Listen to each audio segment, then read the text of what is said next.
percent. Percent is probably one of the most important things that you need to understand for the rest of your life.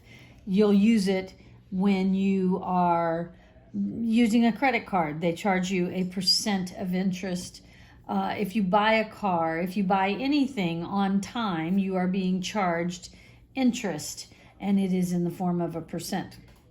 So we'll see if we can't understand this a little bit better. And there is a formula that I want you to commit to memory. And it's actually very nice because it's more of a picture. It's the part, which we'll talk about the word here in a minute, but the part divided by the percent times the whole thing. The part is associated with the word is, like 50 is 50% of something else. So the part is associated with the word is. The multiplication sign is associated with the word of. And typically what comes immediately behind the word of is the whole thing. So let's see how we use this. Here's a question. What fraction is 15%? So we're looking for what fraction is 15%. So what is 15%? We want to put the 15 and turn it into a fraction by placing this percent sign over the number 100. That's always the case. Just get rid of the percent sign and put 100 in the denominator, and then just reduce or simplify. So the one single number that goes into both of these is the number 5. 5 goes into 15 3 times, 5 goes into 100 20 times. So the fraction that is equivalent to 15% is 3/20. Here's a question. What is 20% of $40.66? Well, here's what I told you. When you see the word of, 99% of the time, almost 100% of the time, what comes immediately behind it, it is going to be meaning to multiply. So we are being told to multiply 20% times $40.66. Now, what you need to understand is we need to turn this 20% into a decimal. In this case, here's what you got to do. You've either got to turn it into a decimal, a fraction, or a percent. Well, it's already a percent, so you need to turn it into either a decimal or a fraction. And in this case, I want to just turn it into a decimal, which means take the percent sign off and move it 2 places to the left, the decimal sign. So turn 20% into fraction or decimal equivalent and then multiply. So I moved the decimal, which was sitting behind the 0, and I moved it 2 places to the left, which gave me 0.20, but you don't need that last 0, so that's why I am multiplying by 0.2 or 2/10. When I do the multiplication, I get the 4-digit number of 8132, but I have to account for these 3 digits that are behind the decimals. I start at the back of the number and move 3 places to the left. So my answer becomes 8.132. But since this was money to begin with, we don't use 3 digits typically. And so because this is a 2, because it's less than 5, I just want to drop it off. So my amount of money would be $8.13. So let's think about what this question was asking us. It says, what is a small percentage of $40? Let's just call it $40. So they're saying that $8.13 is this 20% of 40.66. And that is right. So let's go to number 3. There are 500 students. Each year, 3/25 of the students study abroad. How many students study abroad? Okay, we need to figure out what are these numbers they've given us. Well, 3/25 is the same thing as a percent, even though it doesn't look like a percent here, and it's telling us to multiply times the students. Well, how many students were there? In the statement at the beginning, it says 500 students. So we will put 325 times 500. So that's what I've got, 325 times 500. And the 500, all whole numbers, are sitting over the imaginary number 1. Well, I can multiply straight across, and I could get like 1,500 over 25. But that's a lot of multiplication and division I don't need to do. I can do this division first. I can divide the 25. I'm canceling. I'm dividing 25 into 500, and it goes in there 20 times, leaving a 1 behind down here.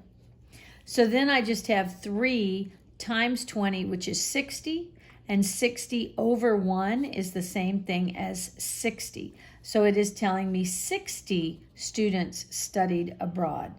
And if you want to check your answer, you take your part, the number that studied abroad, and you put it over the whole thing, which was 500. So I'm putting my 60 over my 500, and then I am simplifying. Well, in this case, because there were these zeros, I am actually dividing by 10, which is what enabled me to just cancel those out, giving me 6 over 50. And at that point, I need to divide both of these by 2. They're both even numbers, and I end up getting 3/25, which is what I had to begin with. Okay, let me keep going. Here's another question. 20% of what is 13? So here's an example. I want to put this back up here again. We've got the part divided by the percent times the whole thing. Okay? So let's decide what these pieces are. We know what the 20% is. That's easy. That's going to go right there. Of what? Well, we're missing, here's the of, this multiplication symbol. The whole thing is what we're missing. But it says is 13. The part is the is. So we put the is over the percent. That's what's happening here. 13 divided by, and I changed my 20% into its decimal equivalent. So I have 13 divided by 0.2. You can do the long division. 13 goes under the bracket, the 0.2 goes on the outside, and when you do the division, you end up getting the whole number 65. So let's hear what we're saying. We're saying a small percentage of the number 65, that's what this is the number 13. And that makes sense. 10 is 5% of what number? So I am looking again for this whole thing. I have my is, I have my part. So I put 10 in the numerator. I put the 5% in the denominator. I'm going to turn my percent into the decimal. So I have 10 divided by 0.05. This is the same thing as having 10 whole things, maybe $10, and trying to put that $10 into stacks of nickels. That's what this 0.05 is a nickel. So I'm doing this division, and I end up getting 200. So what this says is 10 is a very small percentage of 200. And that makes sense. And if we want to go back and check, we can put the 10 over the 200 and do 10 divided by 200 and see if you don't end up getting 0.05. Try plugging that into your calculator. Plug 10 divided by 200 and you will get 0.05, and then you can move the decimal 2 places to the right and get your 5%. Number 3, what percent is 36 out of 72? Well, you can turn this into a vertical fraction. Keep the first number always on top because that is going to make a difference if you start trading things around. If you have a calculator, you could plug the 36 in divided by and then the 72. But if we don't have that, let's go ahead and just reduce this fraction and see if we recognize what we get. And when I do this division, they're both divisible by 9 and I get 4/8. Those are both divisible by 4 and I finally get 1/2. Well, you already know that half of something, like what is half a dollar? Half a dollar is 0.5 or even 0.50, which is the same thing. We would move this because we're being asked for percent. I got a decimal for an answer, but I need to turn it into a percent. which is to move the decimal 2 places to the right and put on the percent sign.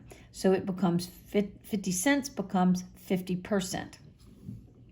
And that's what I've said down here, that all three of these are the same. So this would get just moved in order to turn it into the percent. Number 4, what is 99% of 200? Well, this is almost the entire thing of this. So I'm going to multiply these two together, but first I'm going to turn the 99% into a decimal. So it becomes, okay, I can either turn it into a decimal or I can turn it into a fraction. And because this is a divisible easily by 100, I'm going to turn it into the fraction instead of my decimal. I'm going to use 99 over 100 times the number 200 over 1.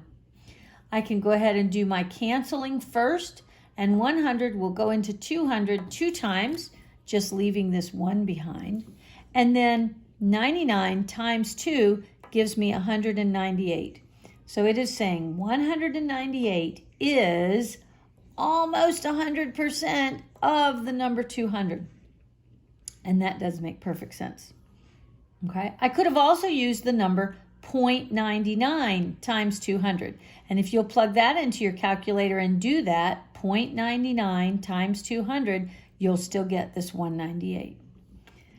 The last one here, 105% of what number is 525? So here's my is. This is what goes in the numerator.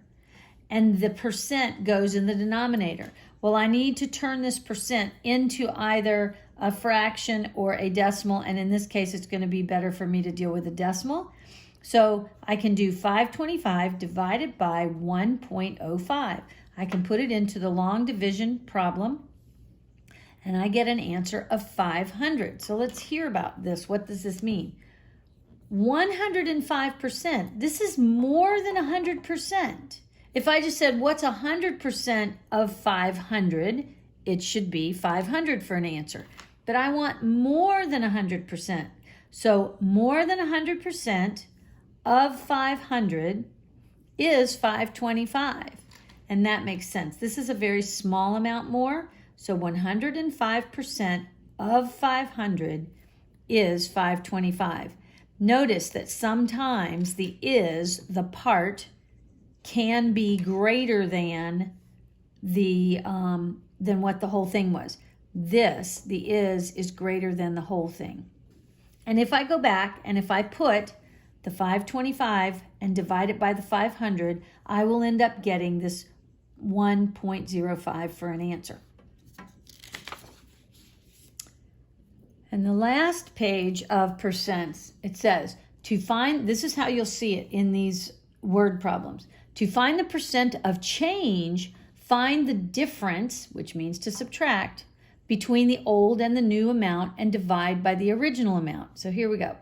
The price decreased from $20 to $18 this year. What was the percent of change? Well, first, find the difference between the 20 and the 18. So 20 minus 18 gave me 2. Then divide this difference that you got, divide the 2 by your original amount, which was 20. So 2 divided by 20 gives me a fraction when I simplify it down to 1/10. And if you'll remember what these fractions that are sitting over the tens and the hundreds and the 10,000s, those are all decimals. I can easily switch it to a decimal because this is just telling you I have 1 sitting in the tenths column. And so then once I get this 0.1, I move it 2 places to the right and put on the percent sign. So it is 10%. So it was a 10% decrease is what that was. Number 2, last year, 200 people were members of the club. 40 more joined. What is the percent of change? Now, in this case, I don't have any subtracting to do because they've given me that difference. They didn't tell me what the new number was, but they went from 200 actually to 240. But 40 is all I'm dealing with. I put that number over the original amount, which was 200, and I simplify. Well, I write there by crossing out those zeros, I just divided them both by 10. So I now have 4 over 20. Now I want to divide both of those by the same number, which is the number 4. which gives me a 1/5. And because you've done that other chart with the decimals, the percents, and the fractions, you should now know that 1/5 is 20%. But if you didn't know that, you would need to do the division of 1 divided by 5, and you would get 0.20, and then you would move your decimal 2 places to the right and put on the percent sign. And the final example for percent.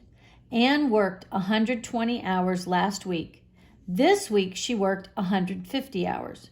What is the percent of change? Okay, so they haven't told us how many more hours she did. We need to find that. So we find the difference. Find the difference between the 150 and the 120, which is 30 hours.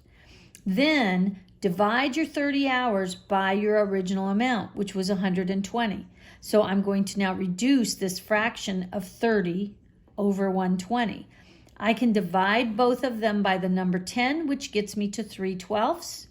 Then I can divide both of those by 3, which gets me to 1/4. And at this point, you should know that 1/4 is the same as 1/4. And 1/4 of our money is 25 cents. And 25 cents is equivalent to 25%.